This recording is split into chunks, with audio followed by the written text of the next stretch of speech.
Hello and welcome to the commentary track for Apocalypse Bop.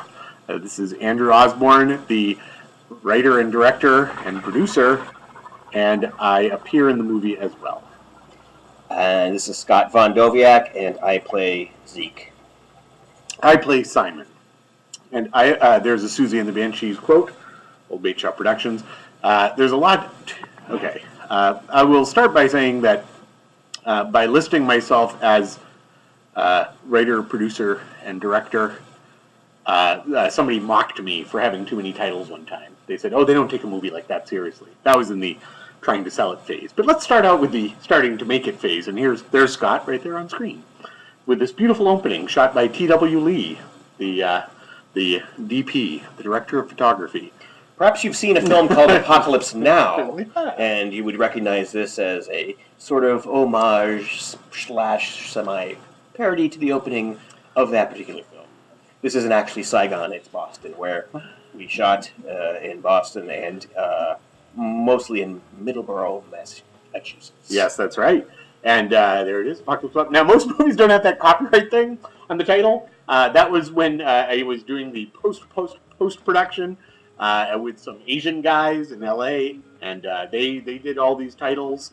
And back before you could just digitally do titles on your computer, and they had to actually make the slides to be the titles. And I've never seen a movie that had the copyright or right there on the title. But so yes, so it started with the Saigon thing, and in one of the mean reviews that it got in the LA Weekly, I think, one of the nice things it said was about how the brilliant homage to Apocalypse Now in the opening, and then they mocked it for referencing Apocalypse Now later in the movie when our Marlon Brando character arrives. So yes, there's an Easter egg.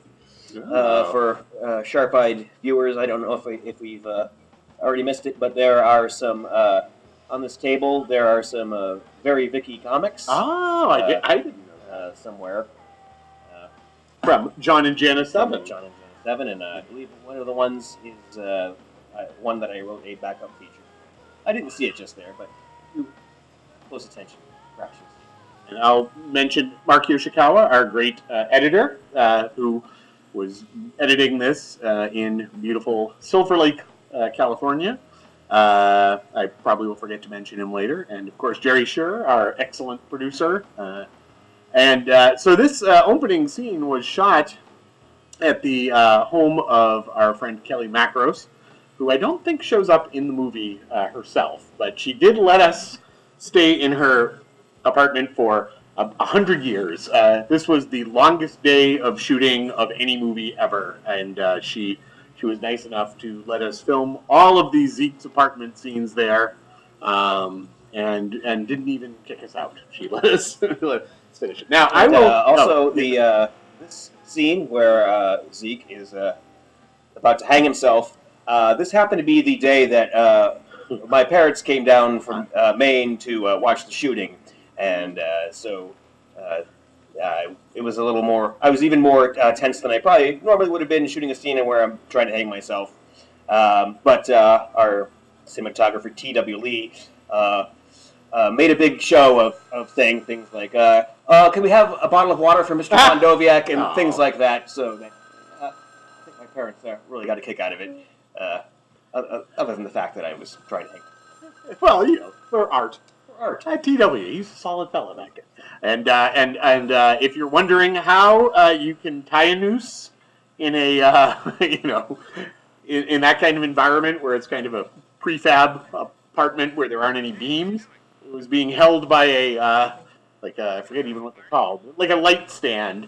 So when you see earlier I see a lot of the flaws as well as a lot of the strengths of the film, and one of them is Scott, when he tugs on the noose, he couldn't tug too hard because it would knock everything down. But and there was Scott talking to me on the phone there, my first appearance in the film, over the phone, and even trying to make it sound like you had a voice on the phone back in the olden days of the 90s was a giant pain in the ass. Now here is now Zeke is finding his invitation to Vietnam Tube Electric Boogaloo, which was an actual party that there's beautiful Claire Harding. But we used to have we had a couple of Vietnam parties back in the day in Boston when we were college students. That was an homage to that, and to get that spinning effect, we had to create the invitation, and then somewhere in Los Angeles, I put that on some sort of spinning plate camera and had to spin it around. Back in the 90s, you young filmmakers, if any young filmmakers watch this, with your making your movies on your phone, just remember, back in the 90s, every single part of making a movie was the biggest pain in the ass you could possibly imagine. And all these shots in the T, this is guerrilla filmmaking, stolen shots, no permits, just whipped out the camera and got some shots of the Red Line in Harvard Square. Completely illegal footage of the trains. But I'm sure if you go to Boston today, you will see those same trains, because apparently they never replaced the equipment. And there's Claire Harding playing illegally in a very quickly shot in the Harvard Square T station.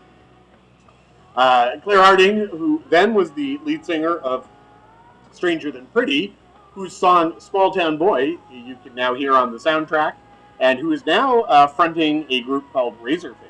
Very, very good.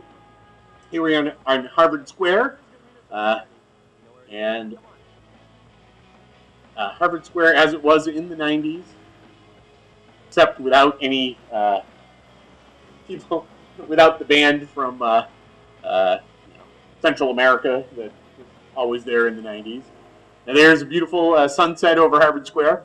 And now we are at the scene where I'm singing a little song. And the producer, Monique Sorgan, who got us a lot of our LA actors, when we were filming this scene, and I started singing that song, she came up to me with a look of horror, like, why are you doing that? You're not really going to do that, are you? But it was so intense. It was such an intense acting choice that she didn't know quite how to process it.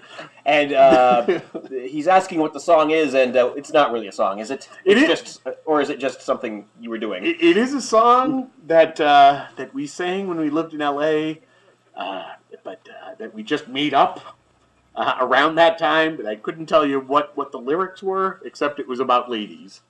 That's all I know. But and this is oh god, I wish I remembered I believe this is Francesco Netto playing the snotty Harvard student, and I don't know how he wound up with a tuxedo. I don't know if he just had one of his own and he showed up. But we're shooting the exterior there at Memorial Junior High School in Middleborough, which had the brick look of Harvard. And then we are in here with and there's Christian Mills, of course, but Jenny PULOS, who became the most famous member of the Apocalypse Bop cast or crew. She's here now on the show Flipping Out. We're shooting this scene in I can't remember, but it's like a school in Middleborough for extraordinary youth. I'll say, I guess, is maybe what you say. Are you trying to say troubled? Well, I don't know. Are you not wanting to say that? I don't know if they're troubled. There is, of course, the beautiful B.B. Casey with the beautiful Rob McKim in the background, and I don't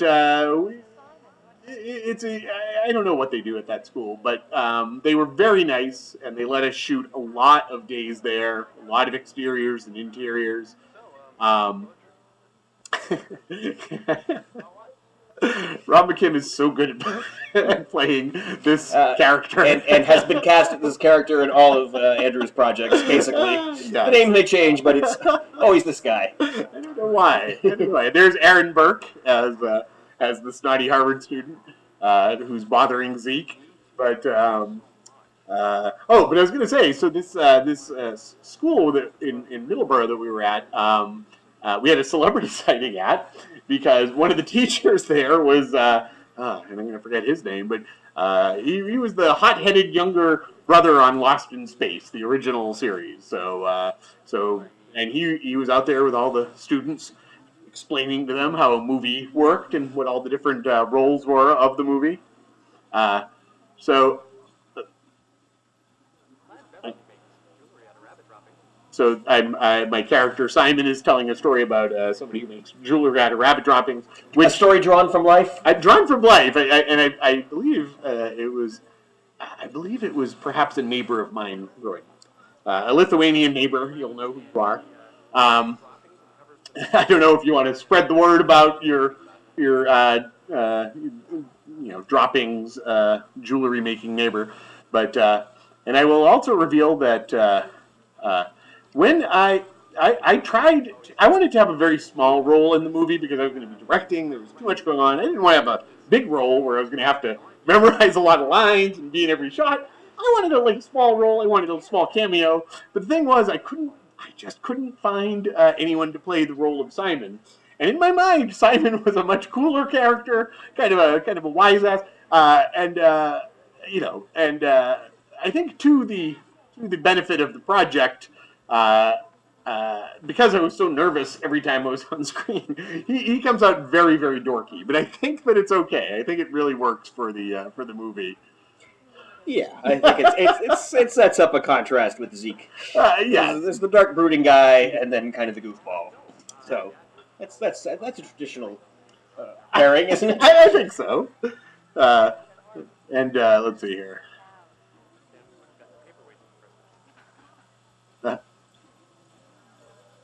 Now here, Scott, would you like to talk about this scene? Well, again, like I was talking about earlier, with the shot where my parents were there, but really, now that I think about it, I don't think there was any.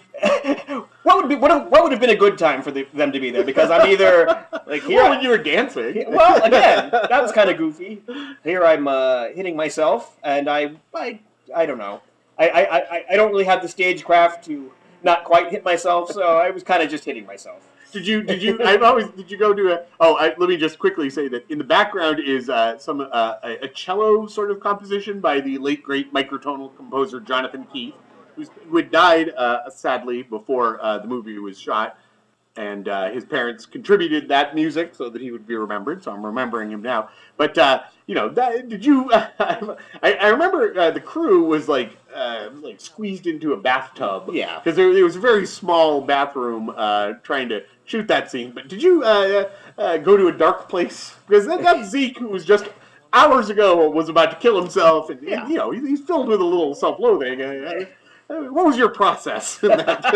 I think I looked at the call sheet and saw that today was the day I was hitting myself, so I had to, think of how I was going to do that without, I think I was more concerned with not injuring myself, but yeah. And this reminds me, that little exchange there, like, for about the first week, because there were two sort of camps of actors that Andrew cast. Yes. His friends, which was like me and BB and Rob, and then, then there was this group of sort of LA actors, and we didn't really know them. So, for about the first week of shooting, there was kind of a schism there, and that little scene was kind of sums up the sort of relationship we had. But then we all started going out drinking together. Yes. You missed out on that because you had to do all the filmmaking. But and so as the project went along, the barrier came down, and we all were having a lot of fun. You all looked like you were having a lot of fun. Thinking about you back there on the set. I was having fun, but I remember, oh man, there was one night, in particular, where I really wanted to go drinking, and I was like, I'm going to be up for another 5 fucking hours out here in the cold, and you all looked at me like, well, okay. You brought this on yourself. But we hit every bar in Middleborough, if you can believe it. Well, I believe one of the bars was the bar where you would get the glass boots. Yes. But wait, Goldschlager shots. Well, this is a one-shot deal. Yeah. Yeah. We didn't have a bunch of cars lined up ready in case this went wrong. No, and this is the great Bryant Marshall, Darren LaCroix, who is after Jenny PULOS, the second most successful person, because he now has a whole empire of motivational speaking. Yeah. And then we also have Jeff Murphy is in the car now as we're driving. Okay, so that's Wilder Seltzer. It's not Oh, I was going to say, he looks like the lead singer of a band who I can't remember right now. But he also had his own band, which was sort of famous in New York, Double Dawn. They cut a track with They Might Be Giants. Did they? Yes. And Jeff Murphy, who went to the Fame High School in New York. And wound up as a counselor at the Stage Door Manor, I think. Like, it's this summer camp where everybody who goes there winds up on Broadway. And in the car, the person I didn't mention was Paul Gaines, who's driving there. And this is a process shot. Yeah, Remember this is very much like this is influenced by old film noir. Yes. Now in that you were rocking the car and shining flashlights all around it. That was what T.W. Lee called a poor man's process shot, where the crew was out there with lights spinning them around and they were shaking the car. And I gotta say, I think it looks like a car that is driving down the street. But that was the shot of which I spoke a few minutes ago, where you guys were done. Everybody except the guys in that car and the crew were going out. And by that point, I wanted to go, but I did not. But it was only a 17-day shoot. It was very, very, very quick and dirty. We didn't have a lot of time for nonsense.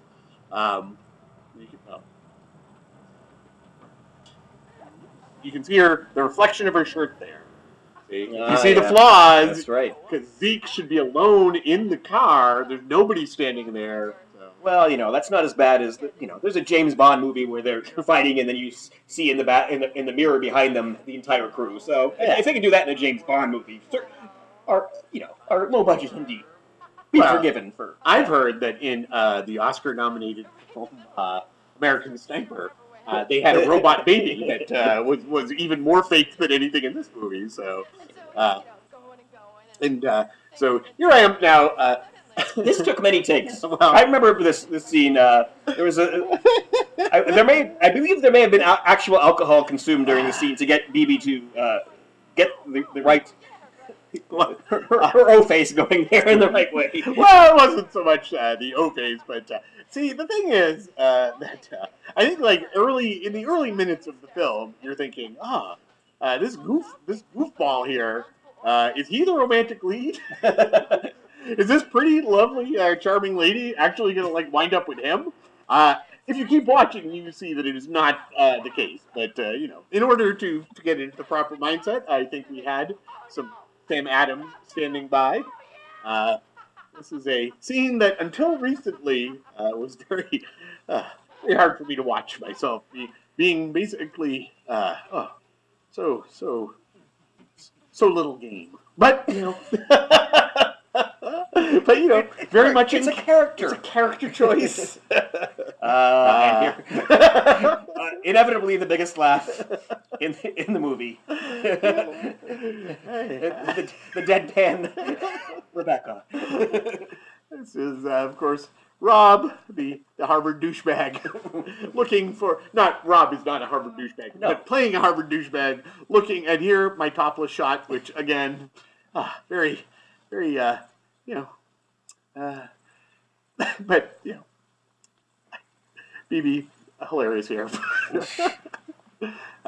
I guess, in retrospect, this was, however many years ago, I guess, I don't know, I've maintained my physique. So the great thing about not having a good physique to start with is, you can maintain it. Let's see here.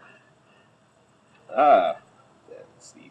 Well, if you could zoom in, you would see that Felicia is playing at TT's Fair. Right. Which I believe no longer exists in Boston. Now here we have Jordan MAKOW, or MAKOW, I apologize. I can't remember how to pronounce your last name, Jordan. But Jordan came up from New York to audition and was exactly right. I mean, my God, exactly right to play Puke. And, of course, the phenomenal HEIDI MANZER Jordan, a star of many old bait shop productions here, playing a girl. I would say that this part was written for her. Well, it was specifically written for her, but based on this girl, because based on a girl who came to our apartment one time in the old days, who told us that she had died recently. She had had a heroin overdose, and and had been resuscitated. So.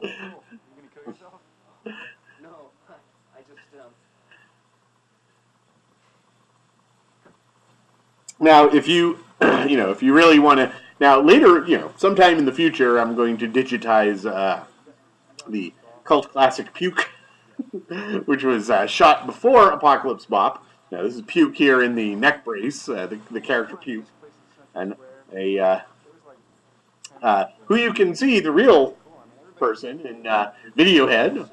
Elsewhere on this website. Elsewhere on baitshop.org. So, a man of many adventures, a man who inspired many scenes and characters. This story about, I think, the Nazi skinheads who beat the crap out of him. I think that was a real story. But Jordan had an actual mohawk at one point, but at this point, it developed into a faux hawk. But. Yeah, he looks very rockabilly. But oh, here's an Easter egg too. If you look, oh wait, actually, it panned away from it. Yeah, you see it later. But I'll mention that later. But so that story that he told though about like getting beaten up and having the neck brace, you can see that exact same scene in Puke, starring Peter Newton. It's the Puke cinematic shared universe. It is. It is. It's like the Quentin Tarantino universe with the red apple cigarettes and everything. And here are this. This is a fake yearbook. That's a fake yearbook. Which, if you, oh my god. Okay. All right. So this was one of the most stressful days of the shoot because there were guns. Well, there were guns, and God, at this point, I don't remember where we would have gotten those guns. But this was shot in my parents' in the forest behind my parents' house, so that part was okay. But they had to shoot this dog. Now, in the video, digital, when it pans away, the dog is still lying there. But on the film, you could see there was only one take. There were no takes where the dog didn't move because it was an actual live dog. And that dog never laid still. And so if I showed the film version, and it wasn't framed correctly, you would see the dog move. As they walked away, it would like suddenly look up. And there was a critic screaming where I showed it on film. And, oh boy. And it wasn't framed correctly. And the dog sat up, and the critics laughed in their mean critic way. And it was very like Plan 9. And, so that fucking dog. Had you ever considered just killing the dog? No, I spoke to somebody on the crew, and said, your one responsibility is find a dog for that scene. I don't care if you go to a vet and get an actual dead dog carcass, but I don't know where this person found the dog.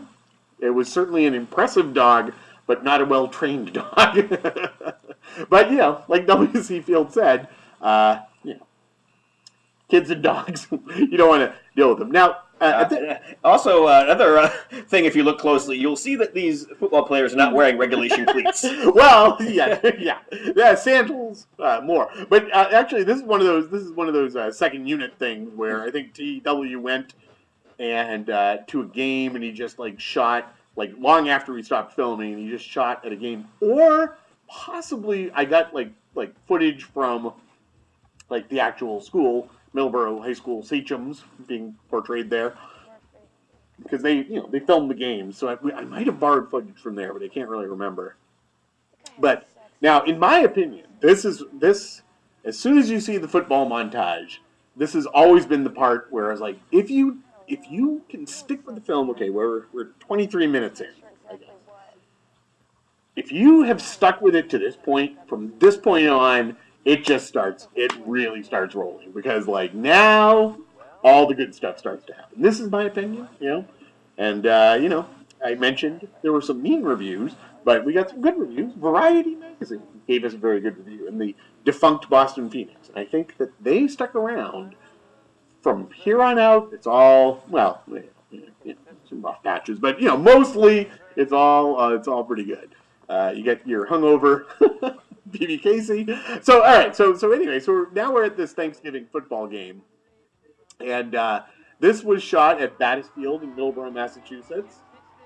And I'm from Middleborough, and the movie was not possible.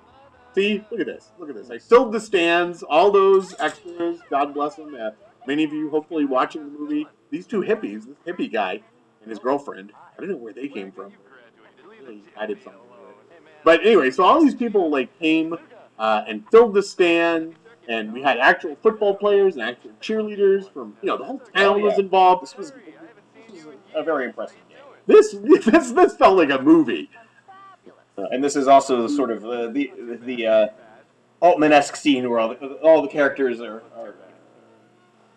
you go from one to the other. It's the baton being handed off from one character to another kind of thing. No, I love this damn scene. I mean, and so we had two football players, and they represented the whole team. They kept running back and forth, and Savage Bell was our second AD, and he came all the way up from Florida to get some film credits. I think he was a film student, and he wanted to, maybe he had worked as a PA, and he came up, and he would run back and forth.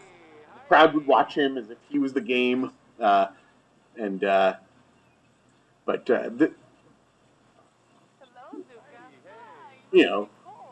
borrowed the cheerleader stuff from Middleborough High School. They were very nice. They let us run the scoreboard. Middleborough was very, very friendly to us to make this. Holly Harris, I think, this lovely blonde lady here, and KARL HERLINGER. Now, he's also a guy you may have seen on some of your yes. New York-based procedural shows. He'll turn up now and then. And this was like he was of all the actors, I thought he was the most like. He was a serious actor, so we went over we did this scene like 100 times that morning, and we tried to figure out the beats of it, and it was the most like acting. Yeah, it was like we actually worked out the scene. And this is, I think, the one scene in the movie that's just one take. Right. It's just there's no escape from the awkwardness of this scene of coming home for Thanksgiving and sort of running into your friend. Or sort of not even a friend, sort of a guy you don't really have anything to talk about.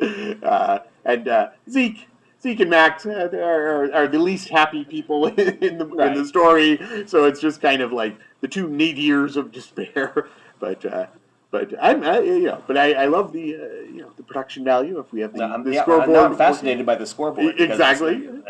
And you notice nothing happening in the game. I think that was a choice that it's 0-0. But I remember Lenny Manzo, our fabulous sound guy, who heard everything. He's probably hearing this now. He would hear. Yeah, you would be having a conversation, and he knew what everyone was saying. But we were setting it up. Now you see those big electric cans in the background.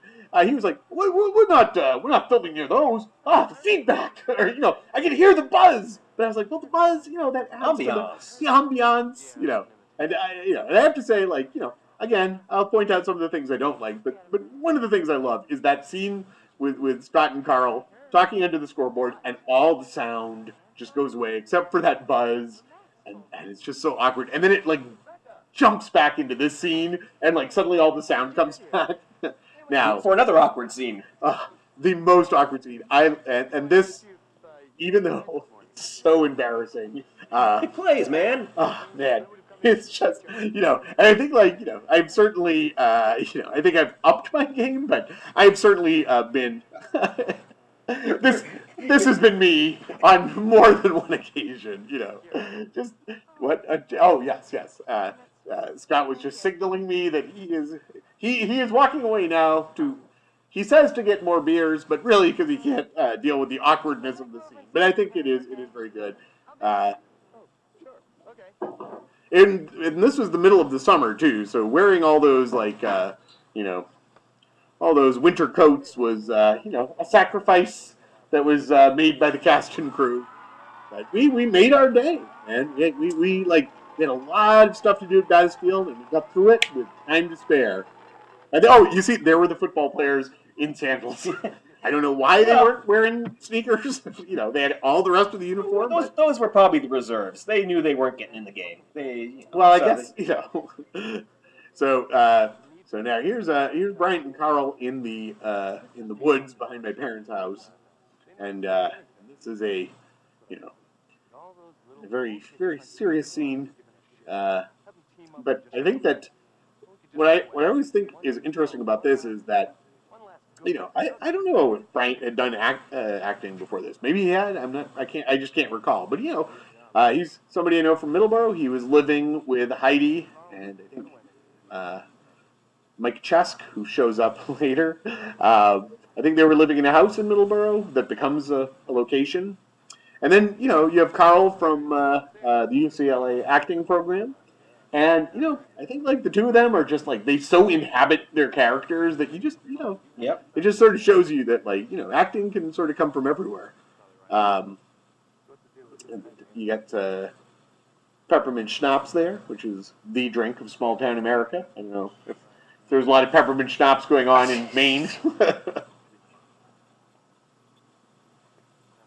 And I think that Carl, if I recall correctly, I don't think he actually wears glasses. I think that the glasses were a choice he made, sort of a kind of perhaps influenced by Falling Down, the Michael Douglas movie, because you often hear people say that when they get in costume, when they put on the wig. I think like when he put on those glasses, he found he was in the zone.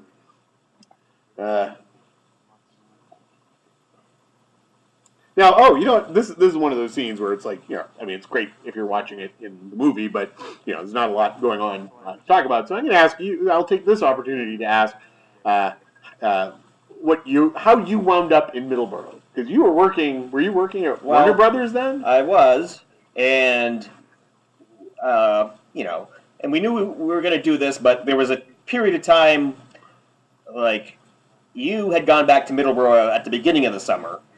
For all the pre-production stuff. Yeah. So you had already been there for like 2 months, and I had this job at Warner Brothers in LA, and I knew I was going to need a month to do this, and so and I was like, I'm going to do it. I'm going to go into my boss. I'm going to say I'm doing this thing. I'd like to come back, when it's over. But if you can't do that, then I'm going to do it anyway. So I'll have to quit. And my boss, she was like very understanding. I mean, it was a movie studio, so obviously she had some understanding of people had bigger dreams than just working in the office there. So she made it work somehow. She told her supervisor, I don't know what she told him, that I had some deathly disease. You already know. There's my mom, by the way. Yes. You just said that scene. And you came, and all of these like actors who had just graduated UCLA came. All these. I mean, it's just amazing. I mean, I guess this is what you can do in your 20s. Everybody just was able to put their life on hold for about a month. Now that turkey that you see now in this around all day. This was the first day of shooting. The very first scenes were that scene with my mom. The Norman Rockwell scene, one of my favorites. We had the painting there and tried to mimic it exactly. But all of these Thanksgiving montage scenes were shot in my neighborhood in Middleborough. Muttock, they call it. And this song is by Grand Moff Tarkin, and it is a song about the pilgrims coming over to America and bringing the smallpox blankets. So it's an ironic Thanksgiving song. It really is. It's a harmonic convergence. And Rob, just a treasure in every scene. And for Jenny Pulos, for that, to get her to laugh every time we would do a take. Just, I would say, okay, rolling and fart loaf. Or I would say something just before, just when we started rolling to try to make her laugh with the mouthful. There's my father. Or as my father. Well, Zeke is kind of based on my terrible behavior when I was in college. And my father was really method acting there, remembering how much he hated me when I had dropped out of college. And here's our glamorous Abercrombie and Fitch shot with her to, arguably our two most glamorous actors. Certainly a lot of glamour in the cast. Rob McKinney also could be. Now we are going to switch, however, as Rob discovers the invitation. Right, something happens now. Switch to black and white because this is the house of where the party is going to be, where everyone has been invited to. Now, there's the skull. There's the little Easter egg. In all these scenes with Puke and Regina, there's always that little skull in the foreground. I don't think I ever knew that. Yeah, it's foreshadowing terrible things that are about to start happening. But so it's the inverse of your Wizard of Oz. Yes, exactly. And you see the little. Was that you or I don't know who that was. Maybe, yeah, because I did a whole thing up there in the window anyway. Yeah, I don't know if you noticed it, but yeah, in that when the car goes by, there's like a little Onceler hand pulling the door closed, and so So when it goes to the party scene, because the party is where things start to get weird and start to get like an old horror movie, it switches to black and white. But in addition to this already being insanely overly ambitious for a movie being made with no money whatsoever, one of the things I discovered was that if you are shooting on film and you want to have color and black and white in the post-production, as it turns out, that is extremely more expensive than you probably want for technical reasons I can't tell you now, and a gigantic pain in the ass. But, And yet another thing that could be very easily done now. Oh, you friggin' young people. You have no idea. You don't know. But, and they're talking about Kurt, who is the unseen till the end figure who is hosting the party. Is there a real life Kurt? No, I mean I think that's just kind of the Apocalypse Now thing about that he's Kurt's, that he is the heart of darkness that they're all flowing towards, and it's the kind of thing where I don't know. It's one of those things where, possibly it makes no sense to anyone, but it makes sense to some of us who participated in the film because we used to have these Vietnam parties, and it kind of ties into the whole Generation X thing of really having a little bit of anger towards the baby boomers, the generation before us. Now, their big issue was they had to go to Vietnam. They got drafted, some of them, the poor ones. And nowadays, the poor ones didn't necessarily get drafted, although some poor people, signed up for terrible, nonsensical wars. But it was just kind of more about that Generation X. Oh, wait, hold on. Okay, if you're looking in one of these windows, it's another one of those things. There's a ghosty. No, yeah. Oh, I didn't even see it that time. But if you look, there's somebody who walks past one of the windows just as the camera's panning. Well, I'll get back to the thematic significance of the Vietnam thing later, but I have to stop now because here we are now. This was shot in the production office in Middleborough, and I loved having a production office, but it was this old oak paneled or faux oak paneled. Now there's Muff. God love her. Muff, an old-time, old bait shop player. I was sorry that I couldn't get her a bigger part in this, but she is hilarious in this part as everybody's worst boss ever.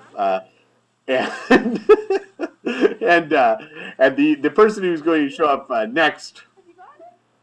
The person who's going to show up here is Stanley Mattis, who, if you go on YouTube or Google, you can find his song New Jersey, which is like a 20-minute operetta about how much he hates New Jersey. And he is kind of a singer-songwriter who has amazing, all these amazing songs. And he was in the star of the movie Complex World, which was shot in Rhode Island around this time, and you know, just another sort of lost treasure. I don't know if that's available in the digital world, but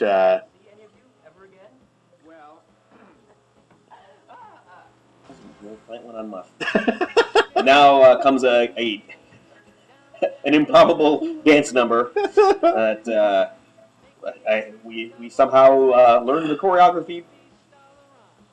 And this is a song I co-wrote with my songwriting partner Eric Jacobson. This is the meets the Beatniks with the Welfare Hotel twist. Oh yes, and you know, I should say that if you're listening, there are a lot of really good songs on the soundtrack. We have Grand Moff Tarkin, we have the Second Erotic Squeeb Band. But here is the first part of the dance routine, kind of a Wizard of Oz motif. And I'm always a fan of the montage. I love a bunch of people. You know, we've met the characters. They're all on their way to the party. You know, very my big chill moment here. And you know, all the Marines coming out. And the oh, you know, okay. So I meant to say earlier, I didn't really hardly talk about the car we smashed up at all. So that car, when I drove home from LA to make the movie, I was in the blue car that got smashed up. And as I was going to see Claire Harding to see if she would be in the movie, on my way to Boston, it just died. And I had this dead car, and I had to buy a new car. And, there's so much going on. Are you happy with your dance moves? I think it looked, you know, I got it. You know, it was simple enough. So that dance routine was the second day where we just went into Boston and grabbed a bunch of shots, including that dance routine. And then the second half of the day went to Marblehead to shoot some cliff scenes that come up earlier. And Jerry Sher, the producer, hosted a lovely dinner for us all.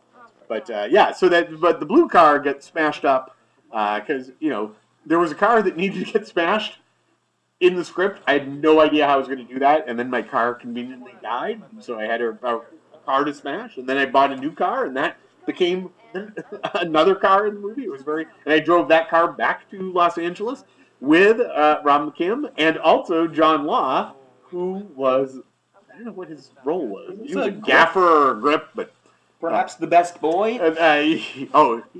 Well, I think many of the ladies in the cast would agree he was the best boy. So what's going on here now is they're arriving at the party, which is at 23 Cortez Street. And here's a special effect. How was this achieved? It was achieved by, if I remember correctly, Rob McKim, who you saw. He is the guy who has now gone up in flames. Yes, he has gone up in flames. He is that shoe is the remains of Rob. But Rob also created that shoe effect in most of the special effects, and I believe that he. We didn't know how to make that shoe flame, and I think it eventually came down to setting fire to animal crackers. I think that he, if I recall correctly, I think he crumbled up a bunch of animal crackers and set fire to them. And now we are in the party house here, and this is the house of Heidi Manzer and Bryant Marshall and Mike Chesk, who will be appearing in a moment. Oh wait, there he is right there with the bat, getting attacked by Robin Wreck. There's an awful lot going on in this scene. Oh my god. There's guys with penny farthings. Oh my lord. I don't even know where to start. Okay, well, first of all, so now Zeke is actually meeting her, and this whole story about her getting peed on was another true tale, a famous tale from college about this girl who got peed on. But this was shot at a bar down in Middleborough that was kind enough to let us shoot outside all day and then drink there all night. I think they figured out that would work out for them. I think it probably did. And then, and that girl who was doing the karate kicks, she was just a martial artist who sent the resume, and it was like, hey, you do martial arts? Okay. And these guys are just frozen somehow. I don't know, where that bite gang came from. I suspect it was Jerry Sher, because I know, one of the things, if you were watching closely, and now we're in Chinatown. Oh boy, this was this crazy day in Boston. But in the previous scene, those penny farthing bikes go by, and they're just mentioned for 4 words in the script. Somehow Jerry Sher found guys with penny farthing bikes who would come to Middleborough and ride them to be in the movie for 20 seconds. Now look at that beautiful shot set up by TW with it. Now this is a loft down near Chinatown. I believe this was a loft of our art department lady. Art department lady, Julie Lupien. Julie Lupien, thank God. I have Julie, and I was trying to remember the last name. And Julie Lupien, I'm sorry, I forgot your last name because you were a star and created a lot of lovely art here. Yeah. And, oh, yes, the long pipe. I had forgotten about that. Well, the long pipe is another one of the flaws I'll point out in the movie here, where there's no smoke. See? Well, no, she's supposed, right, not. But then she blows out off screen, so you could sort of say, well, okay, maybe the smoke was here. But yeah, that's again. Maybe, this might have been the origin of vaping. Maybe they're vaping. Maybe they're vaping. This scene here. So, I think the day I showed up, or maybe the second day. We had our first rehearsal, and for some reason, this was decided upon to be the first. So I met Claire about 30 seconds before we started rehearsing the scene, and then suddenly this was happening. Because we're not all people who necessarily act in a lot of movies, and if it says to kiss in the script, apparently when you kiss in movies, you're not supposed to really kiss, or maybe I don't know, but we were all just actually kissing. I mean, we didn't know how to do it otherwise. Look at that eyebrow. It's got some fantastic eyebrow action going on. Okay, and she's out. Now, and Zeke thinks it's all this day, this weekend that started with him hanging himself is taking a turn, but only temporarily.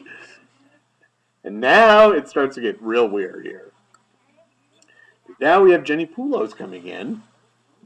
Zeke's like, huh, where are you coming from?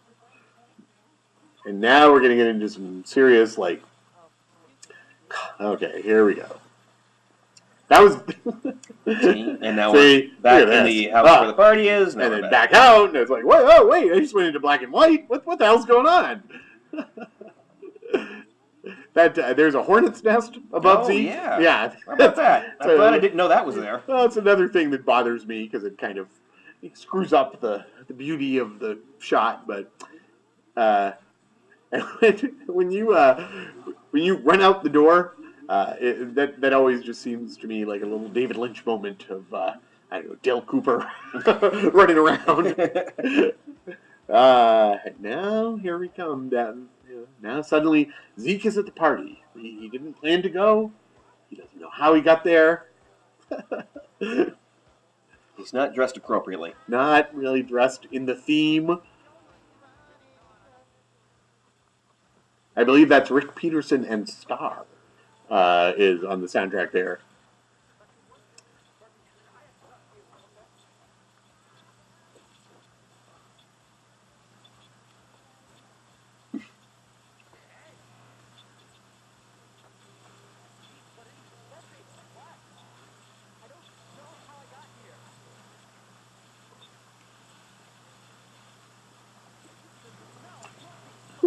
Okay, so...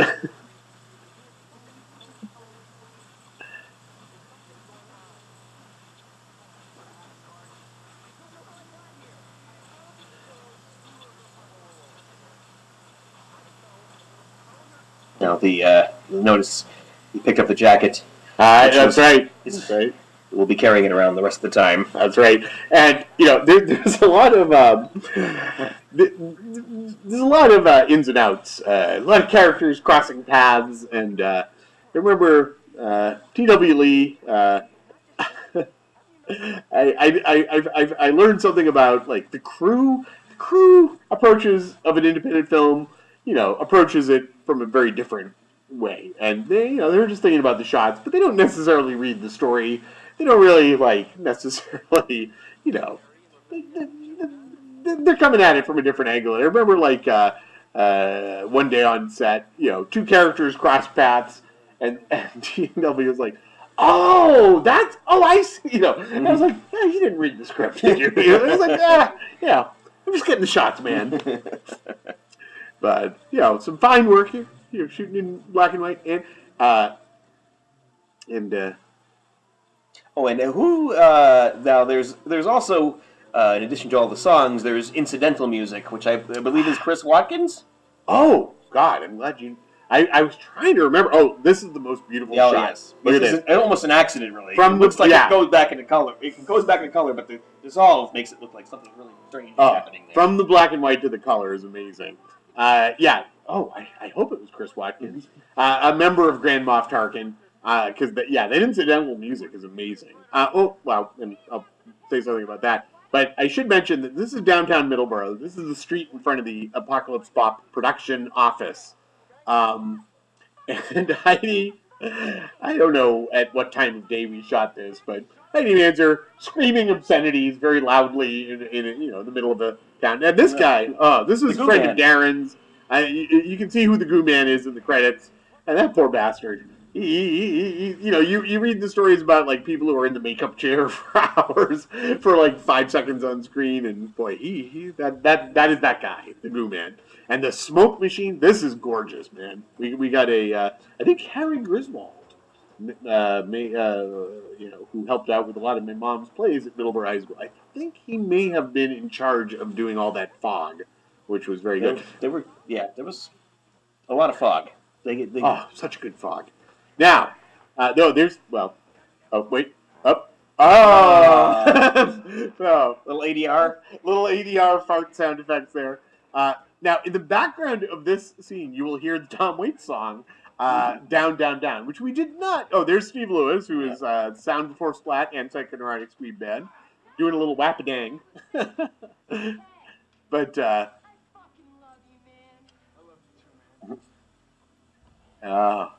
I don't actually know how we got this shot. I guess there was a crawl space. Or I don't know. Was there an actual crawl space? But no, so in that last scene, you heard a Tom Waits song because my dear friend Kelly Macros, who we shot in her apartment, actually digitized the videotape to make this online presentation possible. But her videotape was the next to last version where I hadn't completely locked down all the sound cues for when it got distributed by whoever distributed it on video. And so I don't know what song got played, you know, I don't know what song replaced the Tom Waits song. And I think like at the beginning there was a Doors song before that got replaced. And KARL here is about to put out a cigarette on his wrist, which was achieved by putting some gaffer tape on his wrist. So a little movie magic there. And he makes the Laura Dern face thing. Now, what's funny to me is this is the one scene in the movie where you and me and BB appear together. Because Zeke, and we commented on in a kitchen, as we often were yeah. in the day. And I remember we noted that at the time, that like, it's like, holy crap, the whole movie, this is the only time we're actually in a scene together. Because Zeke's off on his own path the whole time, you know. And BB was stuck with me the whole time. And so all of this here is the party is at the at that school, the name of which I wish I could remember. The exteriors are at the school. The exteriors are at the school, and the interiors are at Heidi's house. Yeah. Although, is this kitchen at Heidi's house? Yeah. Oh yeah. Okay. Yeah.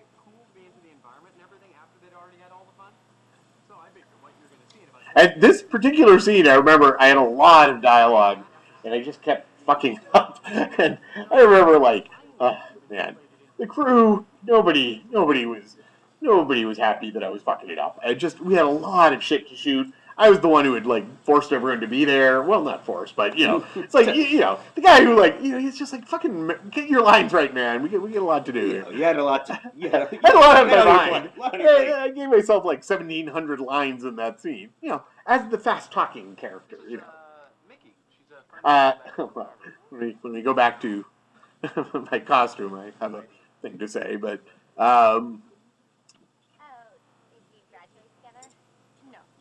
Look at that gorgeous black and white photography. I'll tell you a little thing. Like, there's a little bluish tint because apparently with film you can't. It's never just black and white. There's always some sort of tint. Well, I think because it was mostly color, so you couldn't have pure black and white. So sometimes it'll be bluish black and white, and sometimes it'll be greenish black and white. Now you can't really see my pants. But if you pay attention to my pants later on, my current wife hates... Your current wife? Not one of your other wives? No, my wife hates the pants. And they were really good pants, but I wore them every day, and they started to stretch out, and they just made me look like I was just real fat man pants.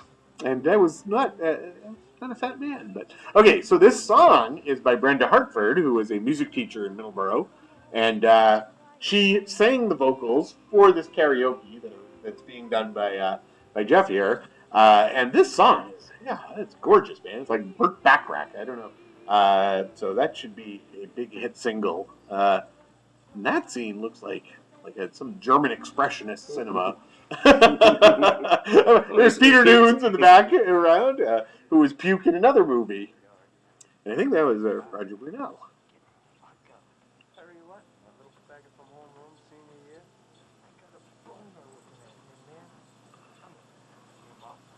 Say, homophobia, still an issue today.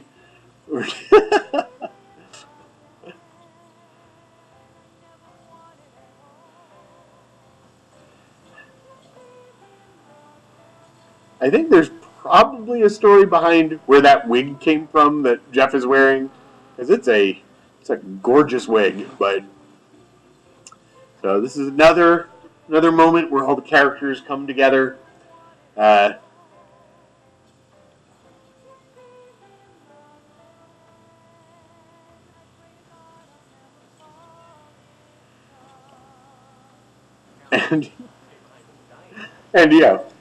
My character talking, and it's weird because the face I make at the end of this take, I've always thought looks like Jackie Gleason. You can look at it now and tell me if you agree. Okay, when it turned, kind of a honeymooner's face there. I don't know. I guess. Well, we have a moment here. I'll mention. Donna Tosi did a lot of great publicity. I remember one day, we had a lot of coverage and a lot of newspapers, and there's the Fassbinder film right there, and we got interviewed on the TV, and I could not create a sound bite to save my life. Now, Greenie here is going to say, "I don't like people like you," which was a Gene Hackman line from some movie that made us laugh. I don't know if you're...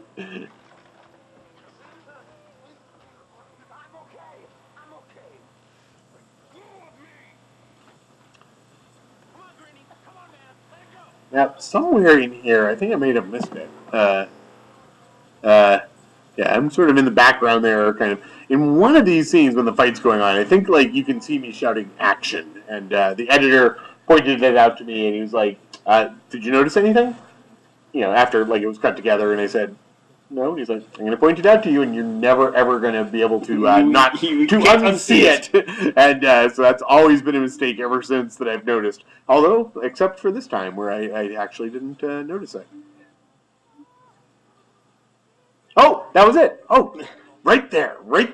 That was, my mouth is moving, though I am saying nothing. This extremely narrow staircase was the bane of all the actors on the movie who had to carry people up. I know Christian later on is going to fall down that staircase. Right. Christian was a pro, but boy, he had to lie dead on that staircase for a long time, and he was unhappy about it. I don't know if you remember. Did that keg have beer in it, and was the beer drunken? I don't think it did. I don't really remember. But. I wonder who, yeah.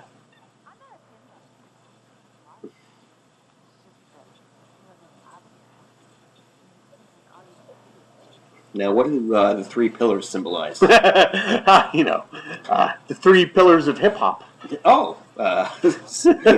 Run DMC, NWA. No, I think it's Turntabling and graffiti. And, actually, I think there are 4 pillars of hip hop, but.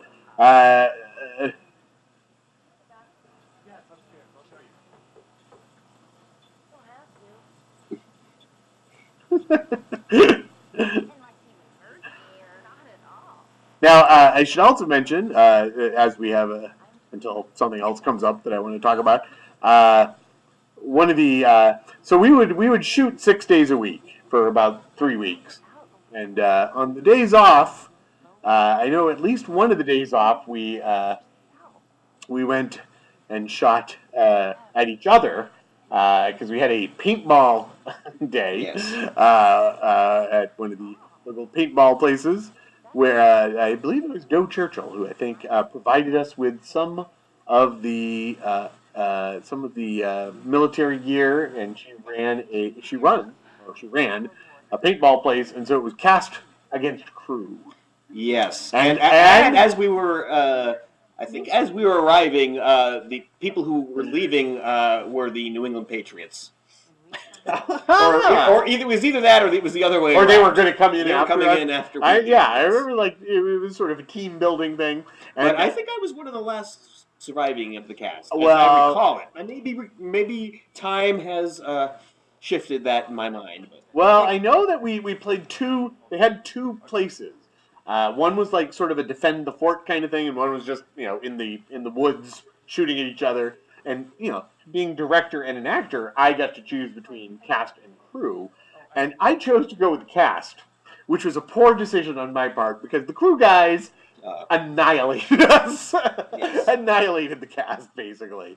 But I do remember that I do remember like we almost had them, and I remember like being pinned down behind a log with you actually, and Yes. you were out of paintballs, and I was giving you paintballs, and I just and I really we were in the shit. So now is the point in the movie where things start to get a little strange. As so everyone's come to this party, and it's a safe zone, but now they're going into the fog, and you don't want to leave the party now because the world is ending, and you can see everybody's faces because they had like little lights in the car to illuminate, and so they're leaving the party, which is not going to end well for them, and I'm kissing BB, which is not going to end well for me, and standing off. Okay, so this was another bathroom scene where the whole crew had to be all squeezed together in a bathtub to film it. And here we go. Let's just enjoy this. This is. Was this a special effect or? Well, it depends how you define special effect. Darren became his own special effect here because I bought that gas mask at some army surplus store, and he just sucked that. Liquid up into it, and if you watch it on a big screen, you can see bubbling in the eyes. You can see the liquid bubbling in his eyes. And then Darren, after drinking all that fake alcohol, in the reality of the story, he's about to come in to vomit, and he had I think again, Rob McKim came up with a gross vomity substance that he crammed into his mouth and ran in, and sadly you cannot actually see the vomit. The shot didn't quite capture the spew coming out of his mouth, although it did get all over me. So, in effect, you can see in my performance as he's vomiting that I am feeling the spew hitting me, and I think it, motivated me.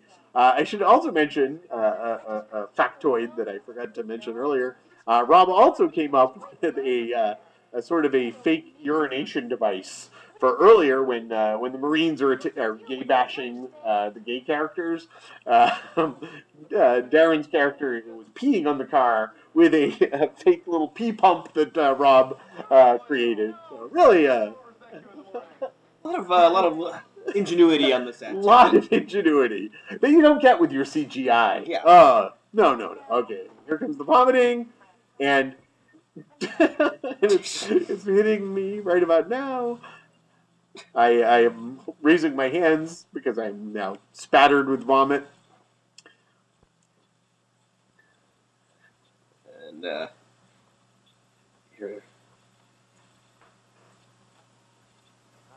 here's a. Well, this song comes back in the credits. Yes. But you can vaguely hear it now. But it's another composition by Eric Jacobson. Not until this mystery ends. Yes. Yes. When we were promoting this, movie, I had like a little cassette tape with the soundtrack, which I thought was a pretty good soundtrack. Now this is something that I've eventually gotten used to, but this is what you call day for night. Yes. Which I guess I don't know. You at home will have to decide what you think of it. To me, it looks like it's day. I would just say that some of the greatest movies of all time have day for night that you just go, no, this is day. Like I believe Deliverance has some day for night where it's very obvious. Well, I think day for night is not a real thing. It's like a 70s thing because that just because like and TW explained, oh, we'll do day for night. And he was like, well, the important thing about day for night is that you see a little of the sky, right? And he said, after watching it, because basically we were filming all of this, and we couldn't, I didn't have the money to process any of the film, so I didn't know what shots we had till I finally was able to process it later and see what we got, and and for the most part it came out. But the day for night, I was like, oh God. It just looks like day, but apparently it's just in the tradition of in filmic tradition, I guess. See, I think this is okay because you can't see the sky. This could be maybe nighttime. I don't know, but here they are walking into a graveyard. I'm not going to say which graveyard because they have sex in the graveyard.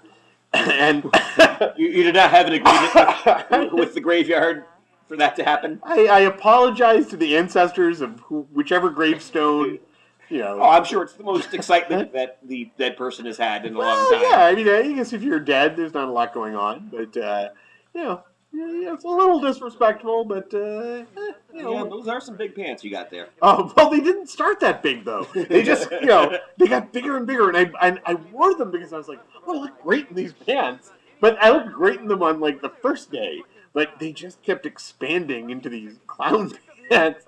But again, I think it works for the character.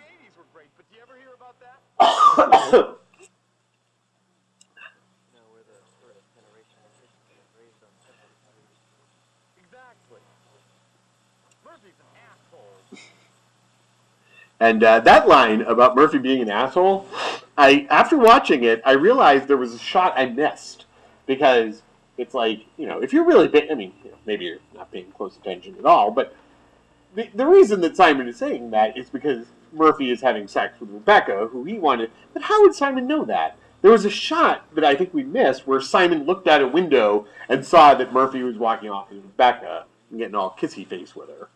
But I don't know. Now, everything you prophesied has come to pass in this particular scene. But what's about to happen is another effect. Another what you call an in-camera effect, where Zeke here is lying on the stone wall. And would you like to explain how this effect works? Do you recall? I don't have any idea how it works. I mean, the effect that you get is that he disappears and only his smile is left, a la the Cheshire Cat. But I'm not sure how. I guess there was one light on my mouth, I guess, and all the other lights went out. I'm not sure. Yeah. It was like there was backlighting. TW, I think, must have come up with this, and I hope he used it in his reel because it's pretty cool. Yeah, so he just focused the light on your smile. And then it disappears. He brought out all the other light.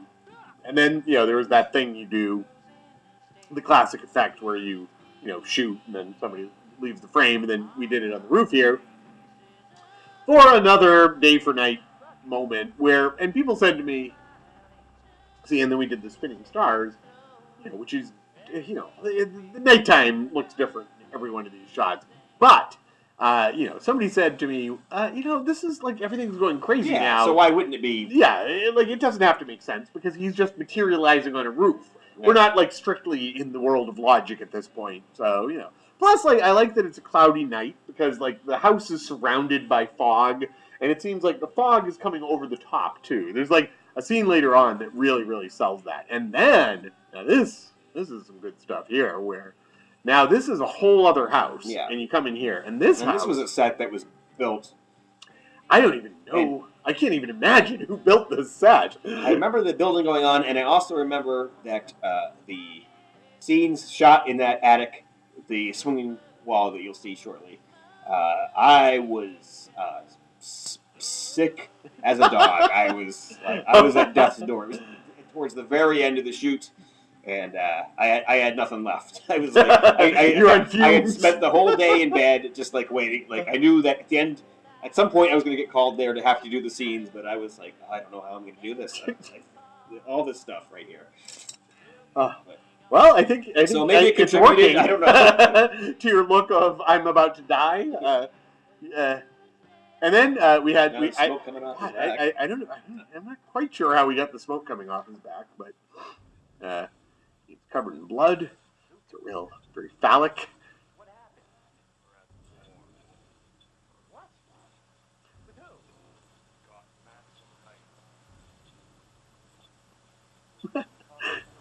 Bryant, a very, very, very, very nice person in real life. A very scary man in the role of Zuka.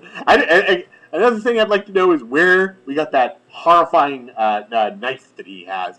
Now here we have Max and Heidi coming back from the store. It apparently didn't go well. It didn't go well, but one of the that noise, that was me, the second part of me saying action, because I was yelling, and you think it's Zuka saying that, but really it's me going, shun! So there's another little insider thing.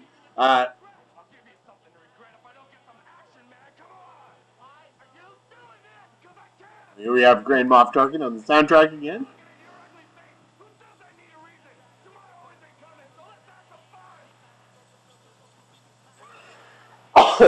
Our big action scenes now. So let's see. Yeah, here's the sex on the tombstones, and then something's going to happen to Christian, and like it's the goo again, which I think Rob concocted for us, which you can't quite see. But yeah, I think that window is fake. And I don't know. The window is fake. Yeah, and I don't know who did that. Oh, there we go. There you get some good goo in that shot. BB being a real trooper there on the gravestone. And Jenny giving a really good scream. Now, I won't say how this nudity occurs. Leave some of the magic to the imagination. Well, I won't. I don't know, you know. But I'll just say somebody on the crew agreed to do the nudity because I was calling like strip clubs to see like if maybe we could get a professional nude lady. But then somebody volunteered to do it, and God bless her. And there's a very Apocalypse Now moment. Yes.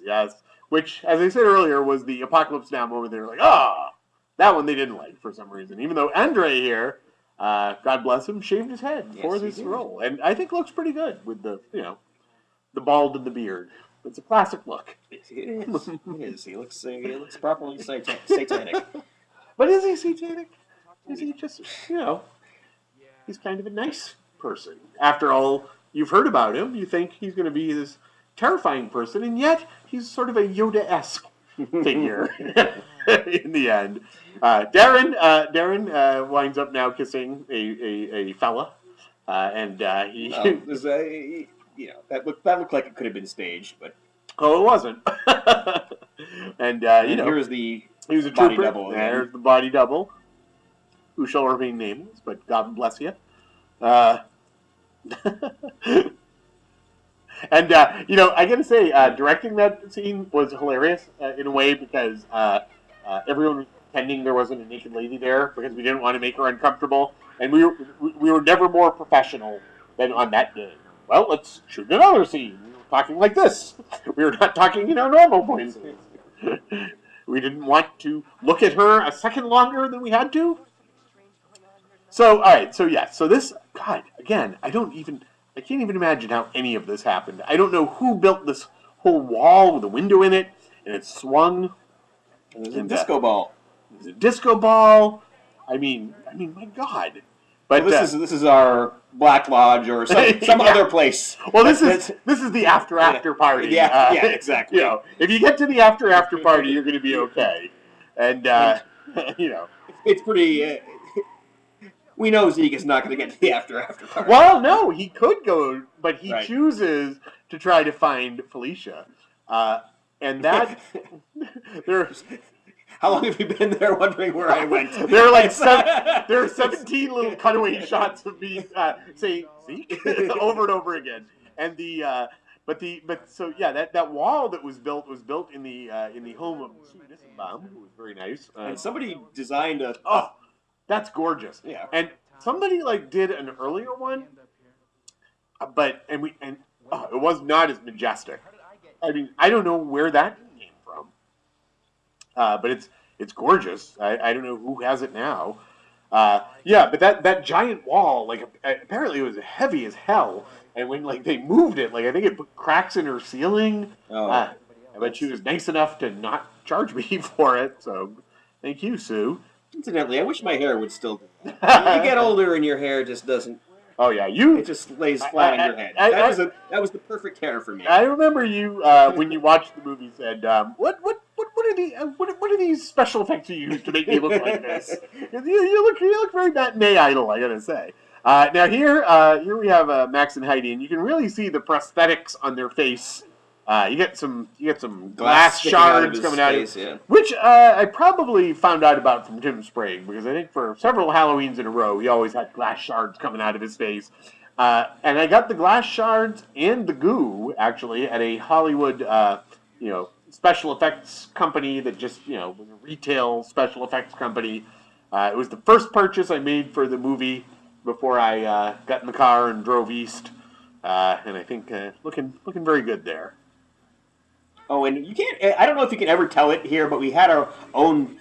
You know how you have fake brands in movies. We had our own brand of puke beer, but I'm not sure you can ever read it. But I still somewhere in the archives, I still have a can of puke beer. And I'm not even sure if that's true. I mean, I remember somebody said, "Oh, you can't show any real brands," so we had to fake every brand. But and there's Christian in pain, lying on this practically vertical staircase for 3 hours. A very short shot that he wanted to murder me by the end of. Well, and we're winding down now.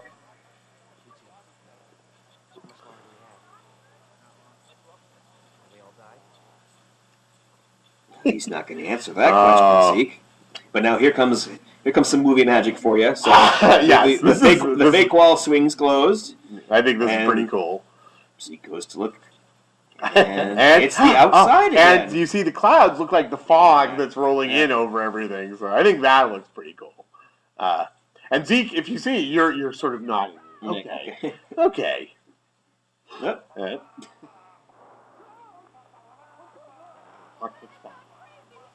Apocalypse. And some more good fog. Driving out into the fog, all the fog shit, and then suddenly, whoops. Yeah, that is very like a '60s French existential movie. Like suddenly, the kind of zoom and pull back. Yeah. And this was in Marblehead, and so all right, so Rebecca and Simon now wind up together. After all this crazy shit's going on, and when I watched the movie later, I realized, have they gone to heaven, or is it Rebecca's hell, because she's she's stuck with this goober.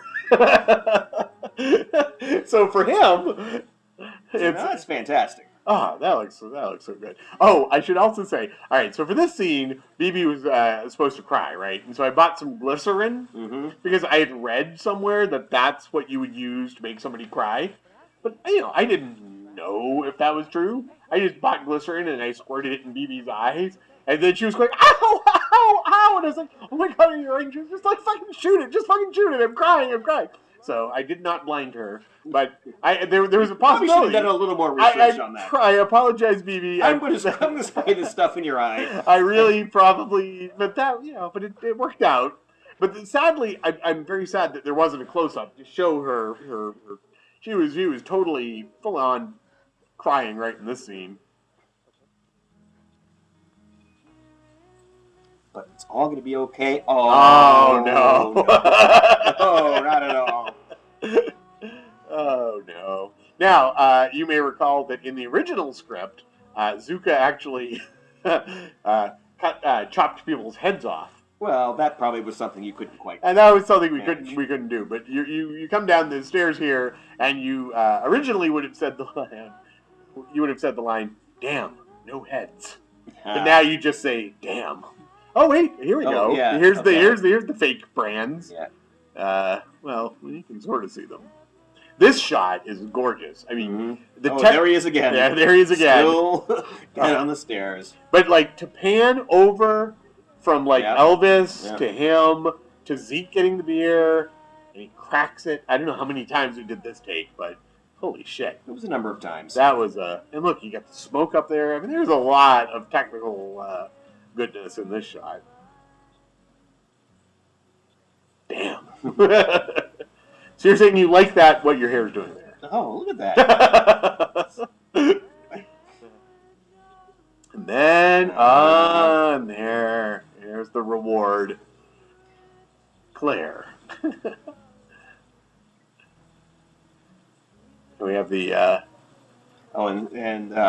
there's another sort of effect. It's headlights. Headlights and smoke. That go off. Very, early MTV music video. But, again, and this shot, also very complicated to do. I like that guy who just steps away at the end. He looks very wise, and Andre looking very wise. More dancing. Would you say this is 80% of all the dancing you've ever done in your life? Easily. Was in this 3 weeks. And then this shot, oh, look at that. Look at those that. fucking cheekbones.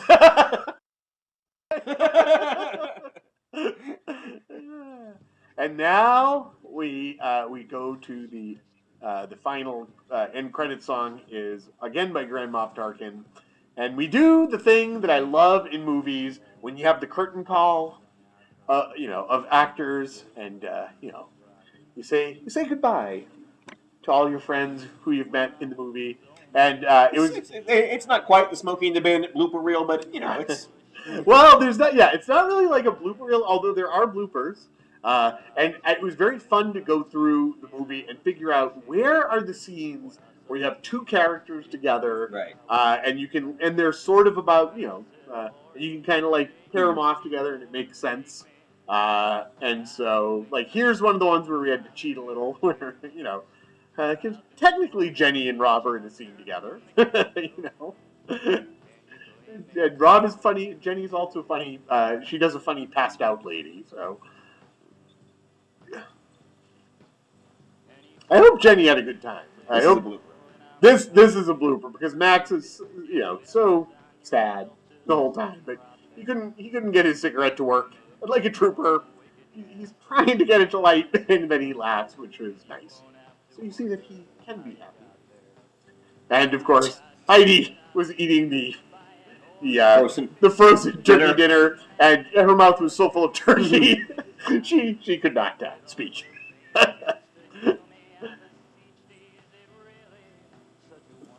And oh yes, here's the glamour. We have a wide range of terrains in this movie. We have mountains, we have lakes. I mean, for God's sakes. A lot of production value. Now here's Simon and Zuka. So like somehow these two characters had to go together. You don't really, I don't know. I don't know if it makes sense, but you have to do what you got to do. And people always think it's funny that Aaron has like one scene and Zeke's in every scene, but it's kind of like Aaron and the alpha and the omega going on here. And then finally we wind up with the two characters who have nothing to do with each other. Have nothing to do. There's some mystical presences. They're the giant and the dwarf. Exactly. Because as I was watching it just recently, Felicia says something like, "Oh, and Mark Yoshikawa just cut this together because at the end, here's the dog, and here's the dog. He's alive, Maury, coming alive in a funny way, but no." But there is a scene where, like, Felicia says, "Thanks for bringing me home, Zeke." And it's like, he has brought her home to the wacky world.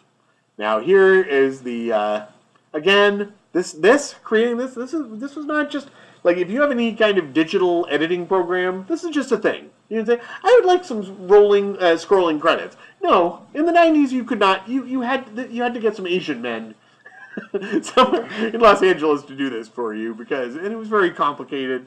And look at all these. So many Thanksgiving guests. Oh, so many wonderful people. A lot of them crew members who stepped in as background people. Let's see here. So as we're wrapping up, can you? I mean, I all I remember is we had our wonderful cast party at the Rattlesnake Cafe. That was a fun night. But do you have any memories that you want to, before we wrap up here? Sinhak Gao. I wonder what he's doing now. There's our negative cutter. Do you have any do you remember anything else about the experience? Well, I care to share. I had the time of my life. I gotta say, it was I remember the day I got to Middleborough. Like I'd flown in to Boston from LA, and like I spent a couple days there, and then came down to Middleborough, and I went into where the production office was, and there were all these people, and they were all doing flurry of activity, and they were working on them, and I was like, wow. I was like, for some reason I hadn't really thought of it in those terms. I was like, oh, here's a goof, but once I saw it, I was like, oh, this is a real thing we're doing. This is happening, yeah. And it took a long time to go from like some stupid idea I had in my head to and then like it hit this point where it's like, oh, okay, I can't stop it now if I want to, which I think is true of a lot of independent films. It's like you eventually get to the point where you kind of want to stop it, and you're like, this was a terrible idea, but it's like, oh, well, okay, well, I gotta just see it through now. And then of course the post production took forever, and then after the post production was the trying to actually sell it. And we drove cross country again to go to the independent feature film market, and where actually we had like a great poster that Jim Dryden helped to create, and where it was BB in like a gas mask, and it caught people's eye. I mean, we had like a really full screening, and we were talking about it a little earlier tonight that this lovely lady from October Films just loved it. She was like, oh, yes. And she could not convince her boss, the late Bingham Ray, to pick it up. And there were like a few other nibbles, and it just did not. I mean, it was a millimeter away from getting picked up. And so then, it became like, it got distributed on video, and it had some screenings. And it's funny because when we were at IFFM, I mean, you always hear about your Kevin Smiths, your Richard Linkletters, the people who, they make the movie, they find the person. But when we were doing this, we met a lot of filmmakers who had a lot of really good movies. I mean, I know one of them was NoHo. I mean, we met these guys who had a hilarious comedy at IFFM, and we had a party where all of the independent filmmakers were together. So there's a lot of good independent films out there, I'm just going to seek them out. Well, that's it. Hope you enjoyed Apocalypse Bop. Yes, it looks like we're ending now. Well, thank you. And thank you, Maury, for your silent judgment. Well, that's it. All right, goodbye.